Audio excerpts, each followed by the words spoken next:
lifted room, a fight once again, love. Yeah, we said some things we didn't mean, hun. I always start the fight and you put the fire out. I always say too much and I get jealous. I never hear you out and that is selfish. I always start the fight and you put the fire out. I'm sorry for the way we let things, I know you're hurting. I didn't mean to start a war, I'm still learning how to talk about my feelings. You know it gets hard sometimes. Maybe I just need some time, some space to figure out how to give my all to you. If you give me one more try, I might just realize that. Так, всем доброе утро. Мы выехали, как всегда, по утрам. Едем уже по делам. Зай, привет. Привет, привет. Дела. У нас жара, не дела. У нас уже утро, смотрите, как жарко уже. Да, всего там 33 градуса всего лишь. Я сейчас проснулась, привела себя в порядок, сразу начинаю думать о чем, что приготовить. Вот каждое утро для меня это проблема. Не знаю, что приготовить. Такую жару самое оптимальное это приготовить классную вкусную окрошку. Кстати, очень давно не ели. Я Да? службу вспоминаю, там у нас чеченская кухня была. Просто шикарно готовили, там такая была окрошечка. Все, я пошел за квасом. Да. Он покупает для окрошки всегда определенный квас. Ну просто, ну как определенный, он просто идет для окрошки. Вот. Да, там прям написано на бутылке окрошка. Вот, если для ему окрошки. прям такая бодрая окрошечка получается, то что я погнал, сейчас приду. Короче, у меня есть идея на обед. Значит, будем в обед готовить, на обед готовить окрошку. Сейчас, значит, у нее все куплю. Вот, все, конечно, готовят ее по-разному, но я всегда готовлю по одному рецепту. Ничего купил? Да, купил я. В общем, такой. Может, кто-то уже видел «Семейные секреты». Даже написано... Да, вот он для окрошки с хреном, кстати, да, с таким вкусом прикольным. Вот, ну и можно и так, в принципе, пить, если вы хотите. Их очень много сортов, кстати, не только, да, вот. Их сортов 5, наверное, есть. Вот, есть хлебный квас, есть ржаной, по-моему, да, вот, темный, как мы обычно пьем. Там около 5-6 сортов, поэтому у нас выбор не очень сильно большой. У вас, возможно, больше выбора. У нас 1-2 сорта обычно бывает. Ну, на крайняк, если прям сильно хочется, можно заказать на Озоне. Вот это, да, всегда спасает. Это вообще просто чудо чудное. Если честно, мы даже не знали бы, как мы до этого раньше вообще жили. Не, на самом деле, реально, тут практически нет, да, видов, но их очень быстро раскупают. То есть мы, если видим, сразу берем несколько штук. Сейчас почему-то Федя взял один, видимо, последний остался. Заезжали в Фикс Прайс, давайте покажу, что я купила. Sealing Bank, покупаю всегда. Подходит как для ванны, так и для раковины. Очень рекомендую. Home Star для унитаза. Беру всегда бюджетно. Ну и справляется со своей задачей. Гель смузи, понравился запах. Ну а отзыв о нем оставлю чуть позже. Бомбочки для ванны. Прям очень любим с Тёмочкой, постоянно используем. И взяла попробовать вот такой крем-баттер для тела. Но, честно говоря, прочитала отзывы. Все говорят, что он чересчур прям твердый, да, его невозможно взять с упаковки. Да, попробовала реально так, но зато хорошо прям увлажняет. И купила вот такой скраб. Он, конечно, не такой, как кофейный, но, тем не менее, все равно хорошо скрабирует кожу. Но это, конечно же, не все еще покупки. Купила органайзеры, да, вот такие металлические. Прям очень понравились. Были еще в черном цвете. Считаю, что это отличное решение для организации в ванной комнате, например, на кухне. там в гардеробной комнате. Мне еще они понравились тем, что они на липучках, то есть их можно прикрепить к стене или к дверце шкафа и хранить там моющие средства, там всякие губки и так далее. Ну а я их взяла, чтобы организовать хранение именно в ящике под мойкой. Он у меня довольно-таки узкий, но тем не менее помещаются все салфетки, которые у меня есть, также салфетки в рулоне, вернее тряпки. В ящике я храню все в горизонтальном таком положении, но когда Федя ищет там салфетку или Тёмочка хочет ее взять, и все вот так вот разваливается, и получается бардак. Каждый раз вот это все складывать неудобно, поэтому я решила все-таки использовать какой-нибудь органайзер. И как раз в этот момент, в этот день привезли Fix Price вот такую новинку. Мне, конечно, очень повезло, потому что пластиковый органайзер я не хотела брать.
Вот что у нас получилось. Я считаю, что так выглядит намного лучше. Распределила салфетки на темные и светлые. Сбоку лежит рулон с тряпками, которые я использую ежедневно. И индивидуальные салфетки серые. Тут еще нет белых и голубых, обязательно доложу.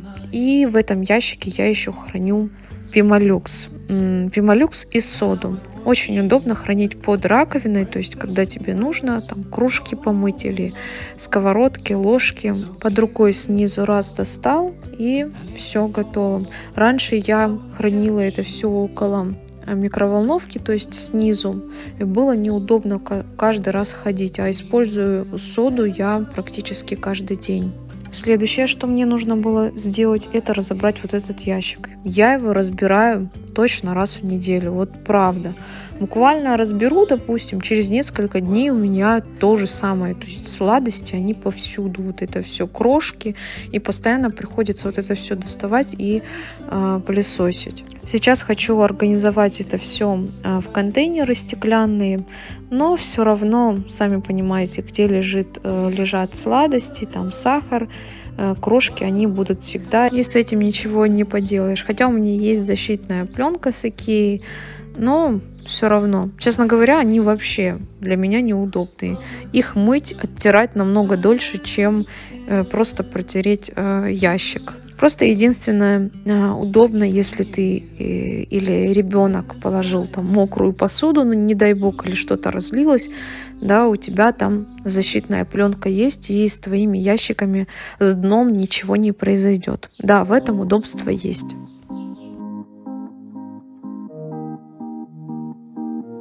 Say you love me, say you don't.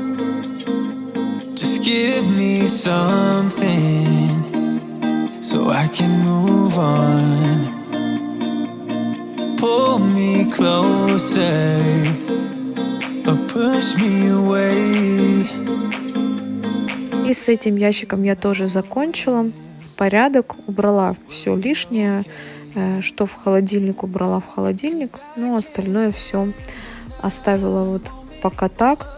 Хочу сюда еще органайзеры закрытые, типа как под чай. Продаются они в фикс-прайсе, ну или на Валберис есть, чтобы хранить там вафли и детские печенья, которые мы покупаем. Для них у меня нет контейнеров, поэтому куплю и также все организуем. А пока меня все устраивает.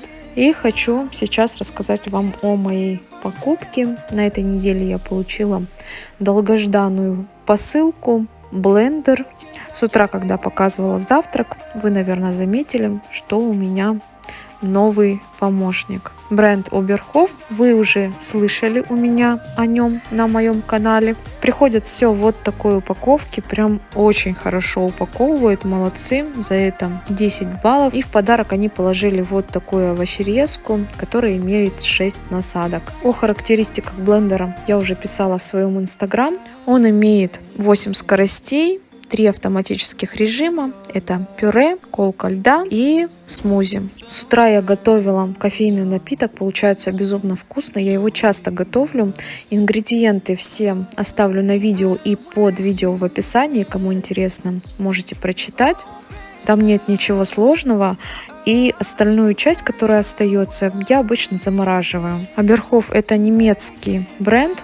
И покупали мы у них еще сушку для овощей, фруктов, трав и так далее. У меня было видео на канале, по-моему, самая первая видеоорганизация кухни. Можете перейти и посмотреть. И сегодня мы с вами приготовим несколько рецептов с применением блендера от Oberhof.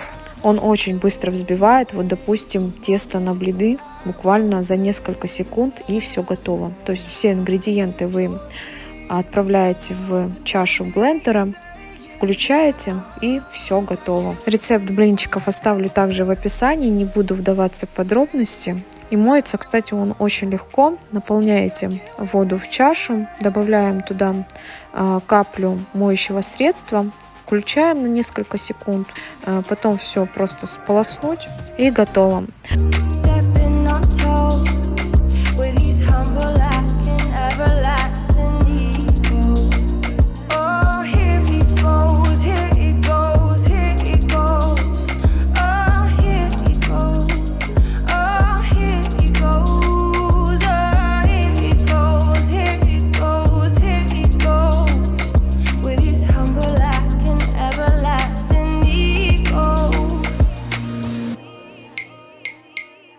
На обед я готовила лазанью, но с необычным таким соусом. Я хочу вам прям порекомендовать.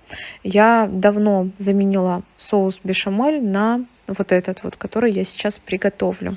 Лазанью я использовала вот такую. У нее такая очень симпатичная форма. Лазанью я, конечно, делала и сама. Получается намного вкуснее, чем в упаковке. Я оставлю обязательно рецепт под видео, но времени у меня не было в этот день, и я решила воспользоваться готовой. Отвариваю я обычно всегда в такой еле соленой воде до полуготовности. Далее нужно будет обжарить фарш с протертыми помидорами и с луком, конечно же. Помидоры можно заменить томатной пастой, но с томатной пастой мне, честно говоря, не очень нравится. Я всегда добавляю протертые помидоры, с ними получается вкуснее. И пока обжаривается фарш, давайте приготовим соус. Для соуса нам потребуется творог. Я взяла 300 грамм.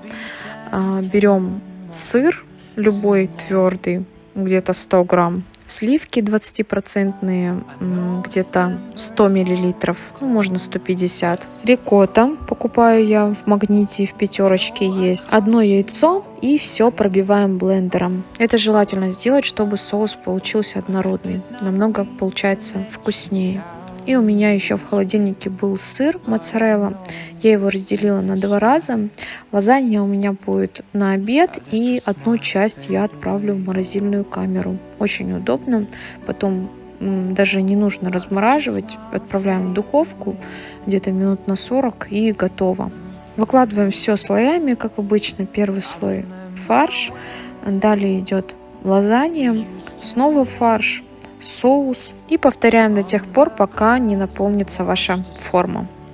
Вот что у меня получилось. Единственная форму я, конечно, переполнила, но ничего страшного. И вторая форма пойдет в морозильную камеру. Отправляем в духовку 180 градусов, где-то минут на 40. Получается очень вкусно. Попробуйте приготовить. Я уверена, что многим понравится. И последний рецепт – это запеканка творожная. Я думаю, что про нее все уже знают, все уже готовили ее, но тем не менее все равно покажу так в быстром режиме. Для теста нам понадобится мука, сливочное масло, сахар, соль и разрыхлитель. Разрыхлитель беру именно вот этот вот, мне прям он очень нравится. 10-12 грамм где-то на тесто уходит. Все хорошо перетираем. Должна получиться вот такая крошка. Отправляем ее в холодильник, если у вас прям сильно липнет к рукам. Если нет, то отставляем в сторону. Для начинки берем творог, яйца, сахар, ванильный сахар. Ну, я в этот раз взяла ванилин. Пробиваем блендером несколько секунд. У меня даже минуты не прошло. Получается такая однородная масса. Далее высыпаем тесто, все хорошо разравниваем. Тесто берем где-то чуть больше половины. Выкладываем начинку. На начинку я еще положила белый шоколад. Можно использовать также варенье. В начинку можно добавить какао, если любите какао. То есть все что угодно. И сверху снова идет тесто. Отправляем все в духовку и выпекаем где-то минут 30-40. Я обожаю эту запеканку, одна из самых любимых, но начинку обязательно пробивайте блендером, она получается намного нежнее. Знаю, что много будет вопросов про блендер, ссылочку обязательно оставляю под видео. Я думаю, что такой помощник должен быть у каждой хозяйки. И на этой прекрасной минуте я буду заканчивать это видео. Хочу пожелать вам хорошего настроения и всем пока-пока.